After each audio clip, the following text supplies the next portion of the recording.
మన రక్షకుడైన యేసు క్రీస్తు యొక్క నామంలో ఈ యొక్క విమోచన గడియ కార్యక్రమాన్ని వీక్షిస్తున్న దేవుని బిడ్డలందరికీ ప్రభు పేరిట వందనాలు తెలియజేస్తూ ఉంటున్నాను. పరిశుద్ధ గ్రంథమైన బైబిల్ నుంచి దేవుని యొక్క వాక్యాన్ని ధ్యానం చేద్దాం. ఆదికాండము 15వ అధ్యాయము 1వ వచనం నుంచి ధ్యానం చేద్దాం. ఇవి జరిగిన తరువాత యెహోవా వాక్యము అబ్రామునకు దర్శనమందు వచ్చి, అబ్రామా, భయపడకము, నేను నీకు కేడము, నీ బహుమానము అత్యధికమగునని చెప్పెను. ప్రార్థన చేసుకుందాం. మమ్మల్ని మిక్కిలిగా ప్రేమించిన మా ప్రియ పరలోకపు తండ్రి, నీకు వందనాలయ్యా. నీ గ్రంథమందుల ఆశ్చర్యకరమైన నీ మాటలు ధ్యానం చేయబోతుండగా మీరే మాతో మాట్లాడమని యేసు నామంలో ప్రార్థించి అడిగి వేడుకుంటున్నాము తండ్రి, ఆమేన్. ప్రభునందు ప్రియమైన దేవుని బిడ్డలారా, ఇక్కడ అబ్రామును గురించి రాయబడి ఉంటుంది. పరిశుద్ధాత్మ దేవుడు అబ్రామునకు దర్శనమిస్తూ ఉంటున్నాడు, ఆయనతో మాట్లాడుతూ ఉంటున్నాడు. ఆయనతో తెలియజేస్తున్న మాట మనం గమనించినప్పుడు భయపడకము అని ఆయన మాట్లాడుతూ ఉంటున్నాడు. ఇది ఒక అవసరతలో మనకి ప్రయోజనకరమైన మాట. ప్రతి ఒక్క వ్యక్తి యొక్క జీవితంలో ఇది ఎంతో అవసరత. అనేక సందర్భాల్లో మనము భయపడిపోతూ ఉంటాం, కలవరపడిపోతూ ఉంటాం, ఆందోళన చెందుతూ ఉంటాం. మన భవిష్యత్తును గురించి కావచ్చు, మన జీవితమును గురించి కావచ్చు, మనకున్న పరిస్థితులను బట్టి కావచ్చు. ఆ యొక్క ఎలాంటి పరిస్థితులు అయినప్పటికీ కూడా దేవుడు మనతో మాట్లాడుతున్న మాట మనం ఒకసారి జ్ఞాపకం చేసుకున్నప్పుడు భయపడకము అని అంటున్నాడు. ధైర్యంగా ఉండుము అని దేవుడు మాట్లాడుతూ ఉంటున్నాడు.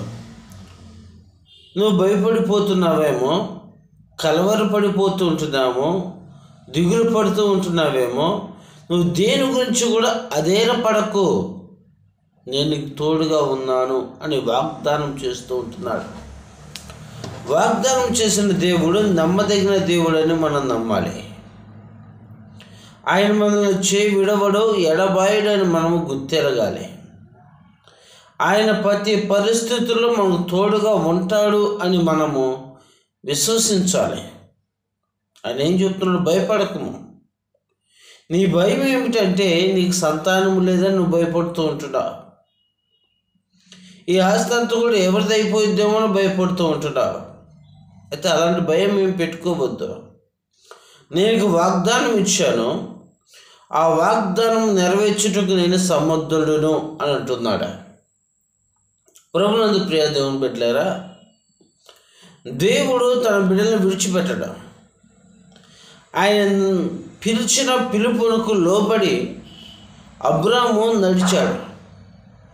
ఆయన చెప్పిన మాటకి విధేయతను చూపించాడు. కాబట్టి దేవుడు అబ్రహామును విడిచిపెట్టడం లేదు. ఆయన కలిగిన భయము, నాకు సంతానం లేదు కదా అని అంటుంటా ఉంటే, నేను భయపడాల్సిన అవసరం లేదు, నేను నీకు సంతానమును కలుగు చేస్తాను. ప్రభునందు ప్రియ దేవునిట్లేరా, గర్భఫలము దేవుడిచ్చు బహుమానమై ఉంటూ ఉంటుంది. అయితే యెహోవా వాక్యము అతని ఎదుగు వచ్చి, అతడు నీకు వారసుడు కాడు, నీ గర్భమును పట్టువచ్చున్నవాడు నీకు వారసుడగునని చెప్పాను. 6వ వచనం చూద్దాము. అతడు యెహోవాను నమ్మెను, ఆయన అది అతనికి నీతిగా ఎంచెను. ఎవరు నమ్మాడు? దేవుణ్ణి నమ్ముతూ ఉంటున్నాడు, విశ్వాసం ఉంచుతూ ఉంటున్నాడు. ప్రియ దేవుని బిడ్డ, ఆ విశ్వాసం వల్ల మనం నీతిమంతులుగా తీర్చబడుతూ ఉంటున్నాం. అబ్రాము దేవుని నమ్మెను, అది అతనికి నీతిగా ఎంచబడుతూ ఉంటుంది. ఈరోజు నువ్వు దేవుని యందు విశ్వాసం ఉంచినట్లయితే నువ్వు నీతిమంతుడిగా మార్చబడతావు. నువ్వు దేవుని మీద ఆధారపడినట్లయితే పరిపూర్ణముగా దేవుడు నీ పట్ల గొప్ప కార్యములను జరిగిస్తాడు. నమ్ముట నీ వలనైతే నమ్మువానికి సమస్తమును సాధ్యమని రాయబడి ఉంటుంది. అయితే నువ్వు విశ్వసించాలి, నమ్మాలి. దేవునికి అసాధ్యమైనది ఏదీ లేదని మనం నమ్మాలి. అబ్రాము కలవరపడిపోతూ ఉంటున్నాడు హృదయంలో, నాకు సంతానం లేదు కదా అని ఆయన అంటున్నాడు. నువ్వు దిగులు పడవలసిన అవసరం లేదు, నేను నీకు సంతానమును కలుగు చేస్తాను అని ఆయన మాట్లాడుతూ ఉంటున్నాడు. ప్రభునందు ప్రియ దేవుని బిడ్డ, దేవుడు మనల్ని ఆశీర్వదించే వ్యక్తిగా ఉంటున్నాడు. అయితే మనం ఆయనది విశ్వాసం ఉంచాలి. ఓ దినాన బైబిల్ గ్రంథంలో మనకు హన్నా అనే వ్యక్తి కూడా మనకు కనపడుతూ ఉంటుంది. ఆమెకి సంతానం లేదు. అయితే ఆమెను తన భర్త ఎంతగానో ప్రేమిస్తూ ఉంటున్నాడు. అయినప్పటికీ తనకు సంతానం లేదని కృంగిపోతూ ఉంటుంది. దేవుని మందిరానికి వచ్చి ఏడుస్తూ ఉంటుంది, బాధపడిపోతూ ఉంటుంది. ప్రతి ఏటా మందిరానికి రావటము, మొక్కు చెల్లించుకోవటము, దేవుని ఎదుట ప్రార్థన చేసుకోవటము, వెళ్ళటము. ఓ దినాన ప్రార్థన చేస్తూ ఉంటుంది. ఏంటి నా పరిస్థితి అని ఎంతగానో దుఃఖాకాంతురాయి ప్రార్థన చేస్తూ ఉంటుంది. ప్రభునందు ప్రియ దేవుని బిడ్డ, నాకు మొరపెట్టము, నీకు ఉత్తరం ఇస్తాను అని ఆయన మాట్లాడుతూ ఉంటున్నాడు. ఇవన్నీ కూడా మనం వింటూ ఉంటున్నాం, మన సమాజంలో మనం వింటూ ఉంటున్నాం. అయితే నమ్మాలి, దేవుడు కార్యము చేయగలిగిన వాడని మనం నమ్మాలి. ఆయన వైపు చూచేవారంగా మనం ఉండాలి. ఆయన కొరకు ఎదురు చూచేవారంగాను ఆయన మాట ఇస్తే తప్పని వాడని మనం నమ్మాలి. మనుషులు మాట ఇచ్చి ప్రమాణం చేసి తప్పిపోతారేమో, కానీ దేవుడు తన యొక్క ప్రమాణం చేసి ఆయన విడిచిపెట్టే దేవుడు కాదు. హన్నా ప్రార్థన చేస్తూ ఉంటుంది, అయ్యా నాకు సంతానం దయచేయి, నాకు ఒక కుమారుని దయచేయి, నేను మరలా అతను నీకే ఇస్తానయ్యా అని ప్రార్థన చేస్తూ ఉంటుంది. అక్కడున్న యాజకుడు ఆమె ప్రార్థన చూచినప్పుడు ఆమె మృతురాలై ఉంది అని అనుకుంటూ ఉంటున్నాడు. దుఃఖంతో, మనోవేదనతో ఉంటూ ఉంటుంది. ఈరోజు నువ్వు ఏ పరిస్థితుల్లో ఉండావు ఒకసారి ఆలోచించి. మనోదుఖంతో ఉండావా? కుటుంబ సమస్యలతో నలిగిపోతూ ఉంటున్నావా?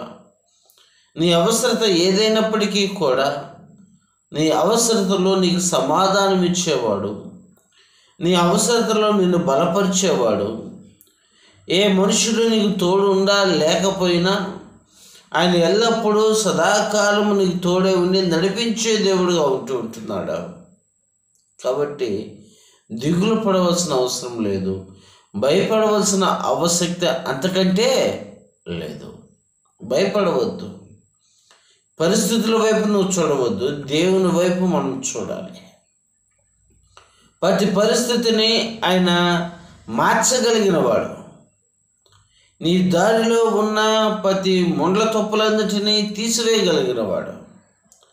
నీ దారిని సరళం చేయగలిగిన వాడు. ఎందుకంటే ఆయన నిన్ను వేడవాడు, ఎడబాయడు. మనం ఆయన నమ్మి ఉన్నాం, ఆయన మనం సిగ్గుపరచడు అనే ఒక విశ్వాసంతో మనం ఉండాలి. అబ్రహామును బలపరుస్తూ ఉంటున్నాడు, ధైర్యపరుస్తూ ఉంటున్నాడు. అబ్రహాము అది నమ్మాడు, అది అతనికి నీతిగా ఎంచబడింది. హన్నా మృతురాలై ప్రార్థన చేస్తుంది అనుకుంటున్నాడు, మనోదుఖంతో ప్రార్థన చేస్తూ ఉంటుంది దేవుని యొక్క కార్యం కొరకు. దేవుడు తన పట్ల తన కృపను వెల్లడిపరుస్తాడని ఎదురు చూస్తూ ఉంటుంది. ప్రభునందు ప్రియ దేవుని బిడ్డ, దేవుడు ఆమెకి ఒక నిశ్చితను కలుగు చేస్తూ ఉన్నాడు తన సేవకుడి ద్వారా. మరుసటి ఏడాదికే తను గర్భమును ధరించి కుమారుని కంటూ ఉంటుంది. ఈరోజు గర్భఫలం లేదని దిగులు పడుతున్నావేమో, అదేలు పడిపోతూ ఉంటున్నావేమో. దేవుడు నీకు గర్భఫలం ఇస్తాడా? ఆయన వైపు చూడు. సమాజంలో అవహేళనను ఎదుర్కొంటున్నావేమో, అవమానం ఎదుర్కొంటున్నావేమో. గర్భఫలం లేదని అవహేళన చేస్తూ ఉంటున్నారేమో నిన్ను. ఎన్నో సంవత్సరాలు అయిపోతూ ఉంటుంది, ఇంకా గర్భఫలం లేదని దిగులు పడుతున్నావేమో. రే సహోదరి, సహోదరుడా, దేవుడు నిన్ను ఆశీర్వదిస్తాడు. దేవుడు నిన్ను బలపరుస్తున్నాడు. భయపడకము, నేను నిన్ను ఆశీర్వదిస్తాను అంటున్నాడు. కాబట్టి గర్భఫలం లేదని దిగులు పడమాక, అదేలు పడమాక, కృంగిపోమాకు. దేవుడు నిన్ను దీవిస్తాడు, రెట్టింపు ఆశీర్వాదాన్ని నీకు ఇస్తాడు. నిన్ను, నీ సంతానాన్ని వృద్ధిలోకి తీసుకొని వస్తాడు. అటు గొప్ప పరిశుద్ధాత్మ దేవుడు మనకందరికీ కలుగునుగాక. ఆమేన్. అందరికీ వందనాలు. ప్రార్థన చేసుకున్నాం. మహాగణుడా, మహోన్నతుడా, నీకు వందనాలయ్యా. దేవా, ఈ యొక్క సాయంకాల సమయంలో మీరు మాతో మాట్లాడారు. నీకు వందనాలయ్యా.